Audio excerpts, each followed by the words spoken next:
RBNL में बहुत ही जबरदस्त मैसिव ग्रोथ पोटेंशियल तो है, डिनाई नहीं करेंगे, लेकिन क्या आज है उसके बारे में फाइंड आउट करते हैं। उनके परफेक्ट लेवल्स होते हैं, स्टॉक को वहां तक लेके जाना है, उसके लिए कोई न्यूज प्लांट की जाएगी, जब स्टॉक भागेगा उसके लिए अलग न्यूज प्लांट की जाएगी।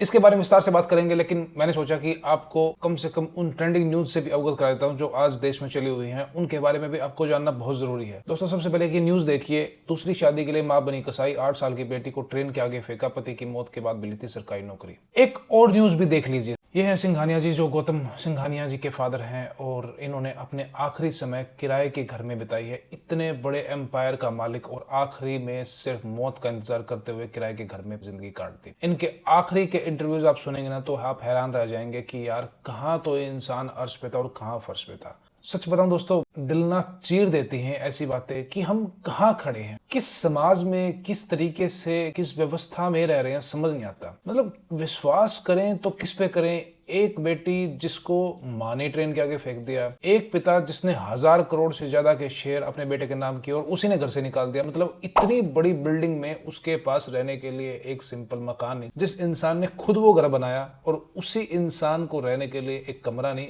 वो भी किराए के मकान में वहां पे सड़ता रहा और अपने आखिरी पलों का वेट करता रहा। यही मानवता है, यही संसार है, यही धोखे की कहानी है। पता नहीं आप क्या शिक्षा लेंगे, लेकिन मैं ये शिक्षा जरूर ले पाया हूं कि इंसान को ना ब्लाइंड ट्रस्ट किसी पे नहीं करना चाहिए। धोखे की कहानी कब, कौन, कहां, कितना अपना लिख के चला जाएगा ना, नोबडी नोस। इसलिए आपको हर चीज के लिए प्रिपेयर तो रहना ही चाहिए। ये है ह्यूमन बिहेवियर, जिसे आप खुद में खुद नोट कर रहे हो कि यार ये भी होता है, और आपको लगता है कि कंपनी आपको धोखा नहीं देती है। आपके ट्रस्ट लेवल की भी ना मैं दाद देता हूं। आप क्यों सोच लेते हैं इस चीज को कि कंपनी आपके प्रॉफिट के लिए यहाँ पे बैठी हुई है? वो अपने प्रॉफिट के लिए यहाँ पे बैठी हुई है। ओरेकल ने 30,000 नौकरियां एक झटके में, एक मेल में खत्म कर दी। किसी का कोई फॉल्ट नहीं था। सुबह एक मेल आता है, यू आर फायर्ड। और जबकि कंपनी पिछले वित्तीय वर्ष में इतने बड़े प्रॉफिट में थी जिसकी आप कल्पना नहीं कर सकते। एक झटके में गेट आउट। जिस कंपनी के लिए आपने जी तोड़ मेहनत, उस कंपनी ने आपको सुबह एक मेल ने आउट कर दिया। और ये तो सब एक शुरुआत है। अभी भी समय है, कुछ ऐसा ढूंढिए जो स्किल्स आप में हो। टेक्निकल स्किल्स में तो शायद आप नहीं जीत पाएंगे। उसका रीजन ये है क्योंकि एआई का जो सिस्टम है ना, वो ह्यूमन रिसोर्सेज को घटाने का ही काम करेगा आगे चल के। आप कितने ही कोडर्स को ऐसे जानते होंगे जो बेचारे इतनी अच्छी पाइथन कोडिंग करते थे, एक सेकंड में ऐसे करके देते हैं भाई। ये चैट जीपीटी, क्लाउड, ये सब क्या है? वो आपके ह्यूमन एफर्ट्स को चाहिए ही नहीं है। तो अभी भी समय रहते कुछ ऐसा सोचिए, कुछ ऐसे स्किल्स पैदा कर लीजिए ताकि फ्यूचर में आपको कहीं भटकने की जरूरत ना पड़े। अगर आप भी इन सेक्टर्स में काम करते हैं तो समझिए जॉब पे तलवार लटकी हुई है। मैंने कहा ना, रिश्ते शर्मशार हो रहे हैं भरोसे को लेकर, कंपनी आपकी सगी कहां से हो जाएंगी। आज सब एचडीएफसी बैंक चिल्ला रहे हैं, एचडीएफसी बैंक गिर गया, एचडीएफसी बैंक गिर गया। मैंने पिछली वीडियो में बताया था। अरे आप तो आज चिल्ला रहे हो, मैं 4 महीने से भोग रहा हूं यहाँ पे कि एचडीएफसी बैंक के लेवल्स मुझे ठीक नजर नहीं आ रहे हैं। जाके पुरानी वीडियो चेक कर लीजिएगा। अब मेरी इतनी औकात ना तब थी, ना आज है, और ना ही फ्यूचर में कभी इतनी होगी कि वो मैनेजमेंट में किसी सीईओ को नीचे उतारे, बिठा दें। क्या करेंगे भगवान जाने।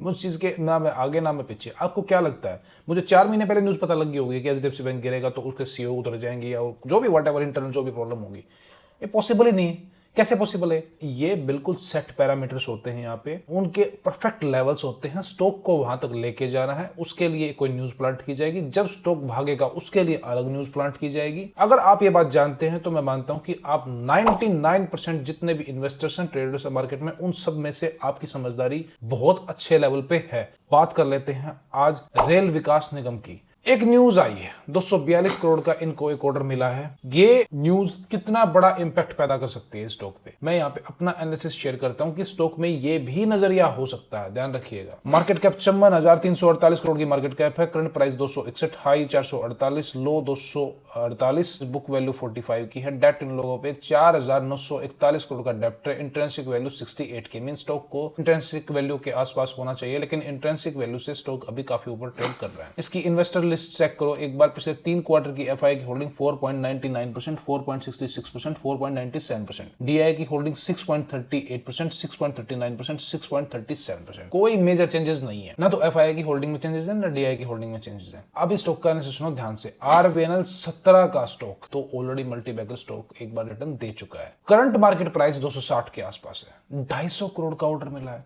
So what?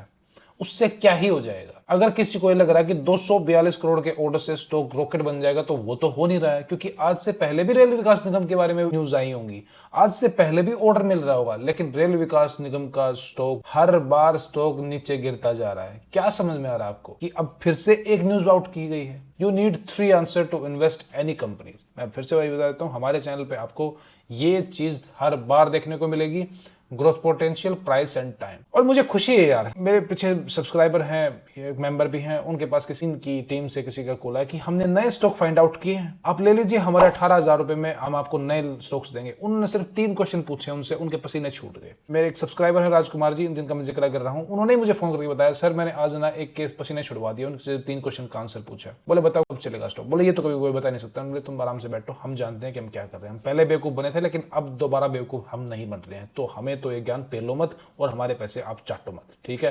तो आपको भी ये 3 आंसर चाहिए स्टॉक में, किसी भी स्टॉक में इन्वेस्ट करने से पहले। ग्रोथ पोटेंशियल, क्या आरवीएनएल में ग्रोथ पोटेंशियल है? फ्यूचर में क्या ऊपर जा ही सकता है? आज स्टॉक चाहे गिर रहा हो, लेकिन फ्यूचर में उसमें कैपेसिटी है ऊपर जाने की या नहीं जाने की? कितनी ऐसी कंपनीज हैं ऊपर से आती हैं और गिरती चली जाती हैं, फिर कभी ऊपर नहीं जाती हूँ। तो क्या आरवीएनएल तो ऐसा नहीं है?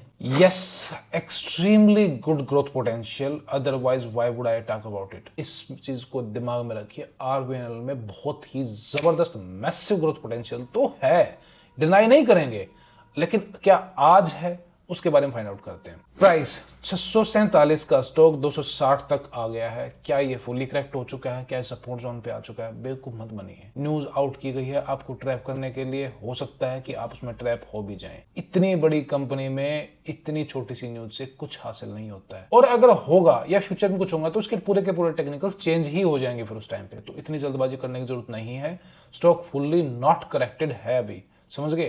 पूरा करेक्ट नहीं हुआ है। अगर आप इसमें मूर्ख बनना चाहते हैं तो आपकी मर्जी, लेकिन मैं तो जब तक स्टॉक फुल्ली करेक्ट नहीं होता तो उसकी तरफ देखना पसंद नहीं करता हूं। अब जो तीसरा फैक्टर है वो टाइम फैक्टर, कि आज चलेगा या कब चलेगा, 3 साल बाद चलेगा, 5 साल बाद चलेगा, कब चलेगा। The major problem about this stock is the time. इस स्टॉक के साथ सबसे खतरनाक बात जो है कि ये टाइम लूप में फंसा हुआ है। At least this stock in a time loop of 3 to 4 year minimum. कम से कम भी ये स्टॉक 3 से 4 साल पहले चलने की कोई गुंजाइश शो नहीं कर रहा है। अगर आपको लगता है कि इसमें इन्वेस्ट कर देना चाहिए, वो आपका पर्सनल कॉल हो सकता है, लेकिन मुझे नहीं लगता कि इतनी जल्दबाजी में आपको आरवीएनएल में कंसिडर करना चाहिए। जो लोग ऊपर से फंस चुके हैं भाई, उनका तो अभी कुछ नहीं कर सकते। हाँ, वो लोग मुझे मैसेज जरूर कर रहे थे कि सर एवरेज कर सकते हैं। I don't think it's a good idea, क्योंकि स्टॉक फुल्ली करेक्टेड नहीं है। बट अगर ऐसा हो कि 50 पे भी आ जाए तो क्या स्टॉक चल पड़े आ गया, फिर टाइम करेक्शन कहां जाएगा? टाइम करेक्शन के बगैर कोई स्टॉक नहीं चलता है। तो कोई भी आपको बेवकूफ बनाए तो सबसे पहले उसके माथे पे 2 चीज तो चिपका ही दिया करो। भाई टाइम का क्या करेंगे, सबसे पहले मुझे ये बताओ।